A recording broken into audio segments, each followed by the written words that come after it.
Yeah, it's your boy King G, and we have Mr. OP. And today we're going to talk about another YouTuber being banned and deplatformed.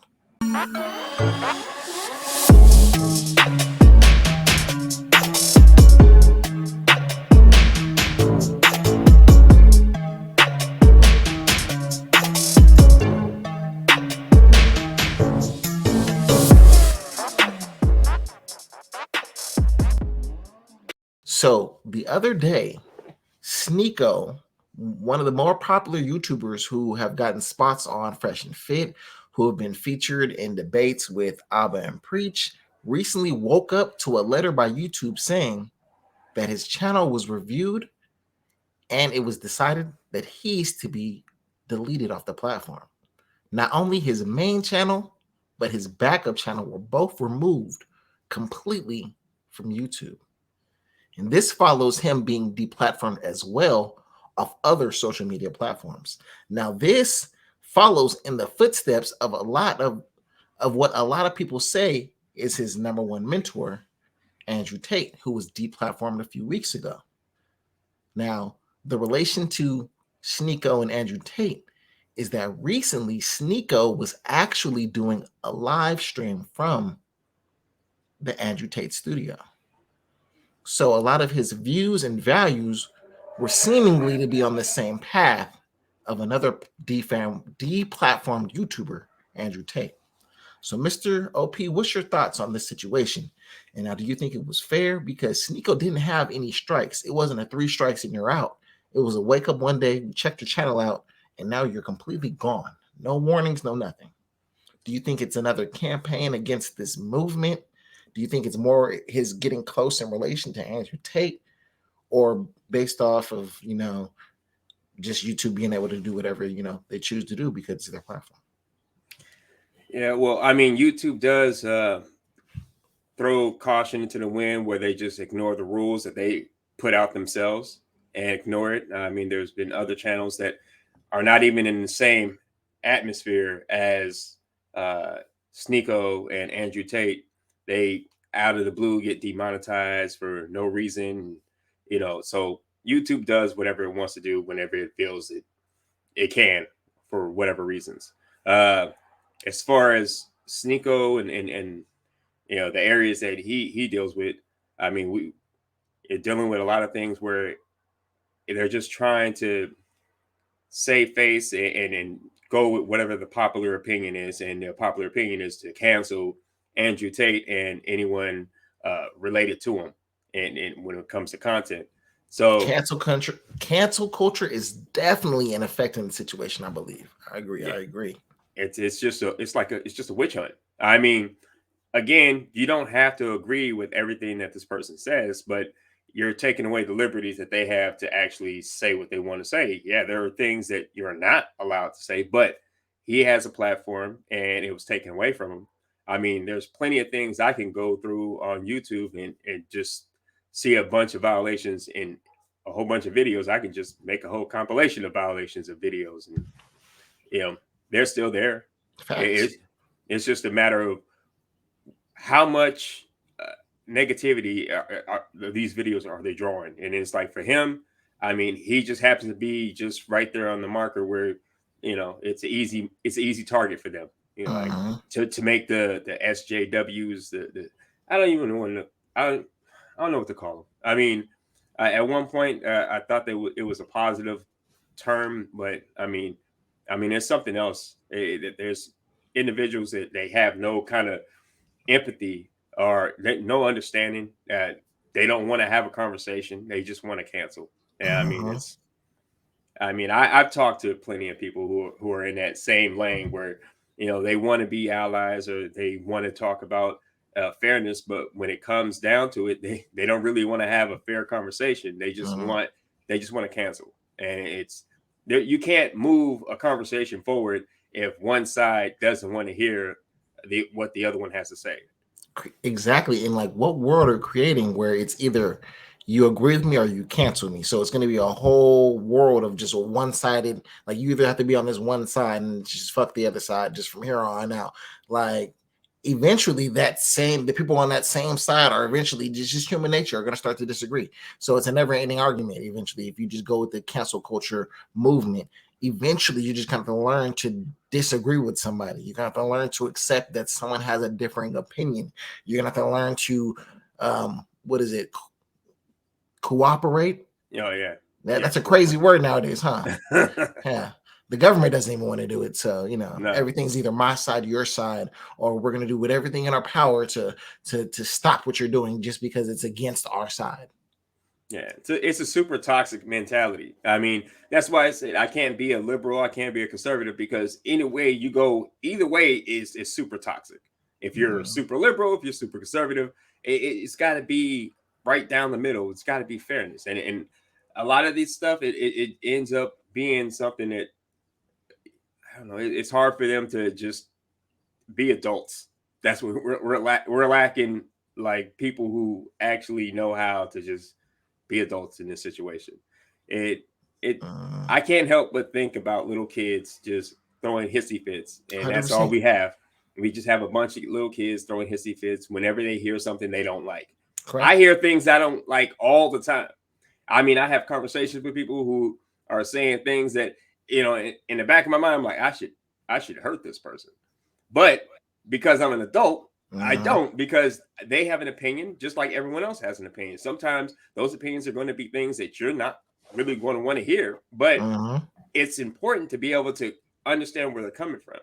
You may not like it, but I have an understanding from different people who, we will never be friends, yeah. but I understand, their situation. I understand their stance, and Yeah. so we need more of that, and we're not going to have it. It's just one side wants to say they're right, and everyone else just needs to shut up, and that's what the other side does. And right now the liberal side is winning with this whole cancel culture, because that's the side that's really doing all the canceling. But the Uh, crazy thing is like, why don't you just change the channel? There is like billions of channels on YouTube. If you don't like that content, why are you attempting to consume that content? There's probably a lot of content that you can consume that you agree with. So instead of canceling them, just say, okay, this person doesn't agree with my views. I don't want to support this. So I'm going to choose to take my time and do something else. It's like, no, because this person exists in the world, it's now my job to destroy this person. I need to deplatform this person just because they exist and their opinion does not agree with my opinion. Like that's bullshit. yeah, And that's and why and that, I can't agree with cancel culture. yeah, I mean, at one point I actually thought in the very beginning of this whole cancel culture thing, it was funny because you know how this whole cancel culture thing started was Black Twitter cancel, and that's what it was. It started off as something that was kind of like tame, and now it got too big. Yeah. I mean, just like how anything happens when you give too much power to someone that doesn't deserve it. I mean, it's the same thing. Uh-huh. This whole idea, the ability to end someone's career, or make them a social outcast just because they say or did something that someone or a group of people just felt like it wasn't right, or they didn't agree with it, they just didn't like it. And it's And usually the anonymous warriors because they just flag and mass flag, wake up every day, report, create accounts, report, send emails on false bullshit, call on false bullshit, just pester like a company so much that and when you have such large platforms going against these YouTubers, even though Sneako had millions of followers himself, the people he was appearing against have tens of millions and hundreds of millions, and the things that he was speaking out against has a lot of a lot of advocates in those lanes who are willing to devote that time to do or speak out against the YouTuber, which creates the mass reporting and flagging. So eventually a company has to respond to that. And so I think that they need to overall do a better job at communicating. Like, you shouldn't wake up one day and your whole platform just be removed. Like, that's complete bullshit. Where's the warning? Where's the, hey, we see some things going on here in X, Y, and Z video. Delete these videos. Let's have a conversation about this. If this happens again, you're out of here. Like, but just to wake up one day and then both your channels are gone, like, that speaks on more of they're attacking the individual and not a specific video or content. Like, they're attacking you for your views and not like say, okay, I spoken about this controversial topic. Let's get this video the hell off of here. It doesn't belong on YouTube. It's like, no, let's get this person the hell off of YouTube. Yeah. And that's all it is. It's just a dog pile. Like it's they want to be in I guess what they consider the winning camp. And so it's just easier to go and target those individuals. And right now, the easy target is the manosphere. I don't agree with everything that they say, but there are things that Andrew Tate, what you would say, Kevin Samuels, R.I.P., Jordan Peterson, they would say these things, and a lot of people would get triggered by them, but a lot of it was just a solid truth. And you know, talking about Jordan Peterson was made a target by the director Olivia Wilde with the new movie. I forgot the name of the movie. It's Don't Worry, Little Darling, and he was being interviewed for his contribution to the manosphere, and he was called, you know, the king of the insults, and you know, he literally broke down and started crying because he was frustrated at the idea that people wanted to alienate the people that listened to him because he was speaking up for him. He literally, quote, he said, I thought the margin was supposed to have a voice. It's like, these are people who don't get a chance to talk. These are people who are not seen, and he's speaking for them. He not only he's speaking for them, but he's also trying to encourage them. He's trying to give them a sense of direction. And because of that, he was vilified for it. And it just make it just so he can go ahead and just be a villain to everyone else who doesn't like what he says. And he basically was just a person that said things with confidence. And because he was confident in what he was saying, people didn't like it. It was ugly. So you can clearly see the pattern here. Like, you know, they're vilifying people at the top. Anybody that speaks out in this culture, like, they're being vilified once you get to a certain level. Like you said, if you go on YouTube, there's hundreds upon hundreds, if not thousands of channels that are speaking the same messages. But once you reach that pinnacle, that certain level, it's like, all right, now your voice is being heard by the masses. You have more influence and power. It's time to do what we can to deplatform you, to try to ruin your reputation, in cinema, all the way down to, you know, taking you off of platforms that earn you income. Yeah, I mean, that's what it. I mean, Andrew Tate, for instance, like just a couple of days ago, I saw there was a clip where when he became famous, he said that was the worst thing that ever happened to him because he was still popping the same shit that he was popping, but because he became popular, because you know he started like populating over people's, you know, YouTube channels and everything. The virality, yeah, went viral. It really was. It was hazardous for his personal life, and then people tried to set him up. He had women that was in his DMs that was, you know, instigated conversations with him. But then once he became popular, then all of a sudden they deleted the initial engagement, and then all of a sudden tried to make it seem like he was like a predator coming after these women. Just harassing me in the DMs. Yeah. And it was just because they were chasing clout. Because again, he was one of those easy targets because he was popular. You know, he's still doing the same exact stuff. But the thing is, now because he's an easy target for people to like go ahead and attack, he was like, okay, let's go get this guy. And I seen another video where just recently he was being interviewed, and I think it was the same guy who was interviewing Jordan Peterson. And they're going after old quotes that he said, again, when he wasn't famous. A lot of times we'll say a lot of things when we know people aren't listening to us. Exactly, and things have to change once we know that there's a higher percentage of people listening. And, you know, he said that, like, if it's just 1% of an audience member, and if your audience is only 500 people, that 1% really ain't shit.